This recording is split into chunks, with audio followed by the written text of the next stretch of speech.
দুপুর বন্ধুরা, কেমন আছো? আশা করছি সবাই খুব ভালো আছো। তো আমি আজকে একটা রেসিপি তোমাদের সাথে শেয়ার করতে চলে এলাম। রেসিপি বললে ভুল হবে, মানে আমি আজকে কি রান্না করছি সেটাই তোমাদের সাথে শেয়ার করব।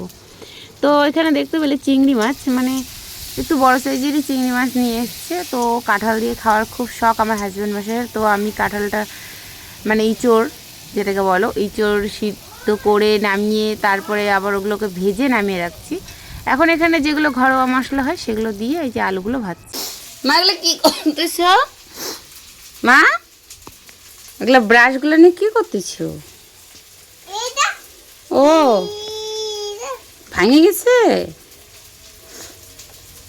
ও ব্রাশগুলো নিয়ে খেলা করছে। মা বাইরে বসে বসে খেলো, ওখানে কাশি হবে।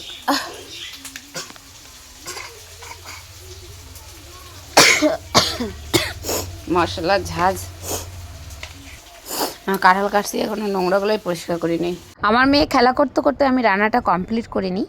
তো এদিকে দেখো মশলাটা প্রায় আমার ভাজা হয়ে গেছে। আমি এখন এখানে যে সিদ্ধ করে আর কি ভেজে রাখছিলাম ইঁচড়টা এখানে দিয়ে দেবো। আমার মশলাটা প্রায় ভাজা হয়ে গেছে। তারপরে এখন 12:30টার মতো বাজে। আমি ওকে সকালবেলা সিদ্ধ আলু সিদ্ধ ডাল সিদ্ধ দিয়ে ভাত খাইয়ে তারপরে এই যে মানে ইঁচড়টা কেটে পরিষ্কার করে সিদ্ধ করে এইসব করছি। তো এখন প্রায় 12:30টার মতো বেজে গেছে। তারপরে আমি ওকে স্নান করাবো। এখানে মানে এই তরকারিটাতে জল দিয়ে সিদ্ধ হতে দিয়ে আমি ওকে স্নান করতে চলে যাবো। তো এখানে ভাজা তো আমি তো ইঁচড়গুলো ভেজিয়ে রেখেছিলাম। তো এখন এই মশলাগুলোর সাথে আরেকটু হালকা ভেজে তারপরে জল দিয়ে তারপরে চলে যাবো ওকে স্নান করাতে। ওকে স্নান করাতে করাতে আমার এদিকে তরকারিটা হয়ে যাবে। তারপরে ওকে ঘুম পাড়াতে হবে। তো যাই হোক, তোমাদের কার কার ভালো লাগে এই ইঁচড় চিংড়ি খেতে অবশ্যই কমেন্ট করে জানিও। আর এবং আমার রান্নাটা কেমন হচ্ছে তো অবশ্যই একটু কমেন্ট করে জানিও। আমি সেরকম রান্না ভালোবাসি না, রান্না করতে পারি না, কিন্তু রান্না না করলে খাবো কি, সেই জন্যে রান্নাটা আর কি করা। তো আমার হাজব্যান্ড কিন্তু প্রচণ্ড রান্না মানে খাওয়ার দিকে ভক্ত, কিন্তু আমি সেরকম রান্না ভালোবাসি না। তো যাই হোক, আমি এখানে জলটা দিয়ে দিলাম। তারপরে এখানে জলটা ফুটবে, তারপরে আমি মাছগুলো দিয়ে দেবো। বেশি ঝোল করব না, কারণ আমি রান্না করছি হচ্ছে ডাল করছি, তো ওই জন্য একটু মানে শুকনোই করব। তো জলটা ফুটুক, জলটা ফোটার জন্য ওয়েট করব। তারপরে আমি এখানে মাছগুলো দিয়ে দেবো। দেখো কালারটা কিন্তু ভালোই এসছে, কারণ শুকনো লঙ্কা দিয়েছি, কাঁচা লঙ্কা ঘরে নেই, তো ওই জন্য শুকনো লঙ্কাটা ইউজ করছি। তো কালার ভালোই এসছে। আর ইঁচড়ে কিন্তু প্রচুর পরিমাণে তেল লাগে, তেল না দিলে কিন্তু টেস্ট হয় না। তো যাই হোক, দেখো কেমন হয়েছে। মা উঠাও, ওগুলো উঠাও, উঠেছ? আটা হচ্ছে।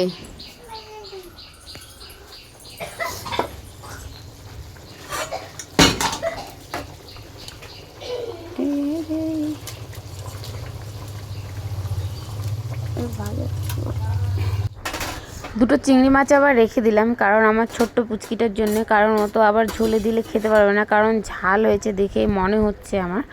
তো ওই জন্য 2-3টে রেখে দিলাম। ও আবার চিংড়ি মাছটা বেশি ভালো খেতে চায় না। তো যাই হোক, তবুও আমি রাখলাম, দেখি খায় যদি। তো এখানে আমি গ্যাসটা একটু কমিয়ে দিয়ে চলে যাবো, কারণ এখানে সিদ্ধ হোক। এমনিতে অর্ধেক সিদ্ধ হয়ে গেছে, তো আর অর্ধেক সিদ্ধটা হোক। আর আমি দেখাচ্ছি আমি আজকে আরও কী রান্না করছি। তো আমি দেখি আগে আমার বেবিটা কি করছে। ও এখনো এগুলো ঢুকা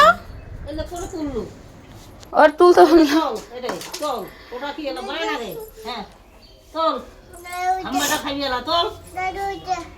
দাঁড়া, আগে ওইটা উঠায়, ব্রাশ উঠায়, ব্রাশগুলো উঠাবে, তারপরে তুলবে ওগুলা, নোংরাগুলা। গরু খাবে ওগুলো, মা ওগুলো হাম্বা খাবে। এগুলো দাও দাও, ব্রাশ থয়ে দি দাও। সব ব্রাশগুলো নিয়ে দুষ্টুমি করছো কি? ও কলগেটটা এখানে কলগেটটা নাই। তুমি এখন দাঁত ঘষবা? এখানে দিব নাই তো, বাবা আছে না, বাবা দোকানে নিয়ে গেছে কলগেটটা, এখানে নাই। বাবা আসবে না, তারপরে কলগেট আনবে, তারপরে আমরা দাঁত ঘষবো, ঠিক আছে? হ্যাঁ এখানে নাই। হ্যাঁ বাবা 2টা ওখানে নিয়ে গেছে, বাবা আসবে না, তারপরে 2টা আনবে। তুমি ওগুলো করো তো শোনো, তোমাকে স্নান করাই দেবো। ওগুলো উঠাও, উঠাবো না? আঠা আছে, আঠা স্নান করবে তো। মেয়েকে স্নান করতে মানে করিয়ে নিয়ে চলে এসেছি, এবার ঘরে রাখছি ওকে, যাই হোক একটু বসিয়ে। তারপর আমি আবার চলে এলাম রান্নাঘরে দেখছি যে প্রায় তরকারিটা আমার হয়েই গেছে, মানে জলটা শুকিয়ে গেছে, যতটা পরিমাণ শুকানো, বেশি শুকিয়ে গেলে ভালো লাগবে না। তো দেখো কালারটা কিন্তু বেশ ভালোই এসছে। তো যাই হোক, তোমাদের কার কার ভালো লাগে সবাই কমেন্ট করে বলো। আমি এরকমই রান্না করতে পারি, এর থেকে বেশি আর ভালো পারি না, মানে যতটুকু ভালো সম্ভব ততটুকু করার চেষ্টা করি।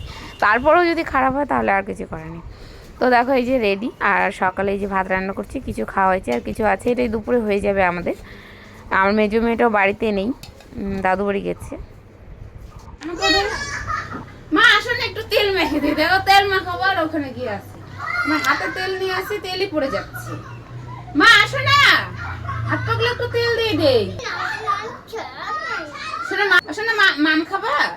আসো আসো, তাড়াতাড়ি মাম দেবো না তুমি। আসো শোনো, তুমি ভালো না, চাপো না, আমার হাতে চাপো আছে না। আসো। কি অবস্থা, যেই কাজটা হবে আমার 10 মিনিটে, সেই কাজটা আমার আছে। শোনা আছে, চাকু আছে। আসো বলে 1 খুলবা, তারপরে 2 খুলবা, 3 নাম্বার খুলবা। আসো আসো আসো, এই দেখো কি অবস্থা। এই দেখো, এই হাতে আছে মা, এই হাতে আছে, দেখো খুলে দেখো। এই দেখো এই দেখো, এই দেখো চাকু। মা আমার হাতে কি দেখ, দেখ দেখ। এই যে 1 খুললো, আরেকটা এটা খুললো, তুমি নিজে না, তুমি খোলো, তুমি খোলো। মাম মাম, এই যে মাম, এইবার পাইছি, এইবার পাইছি, পাইছি শোনা পাই।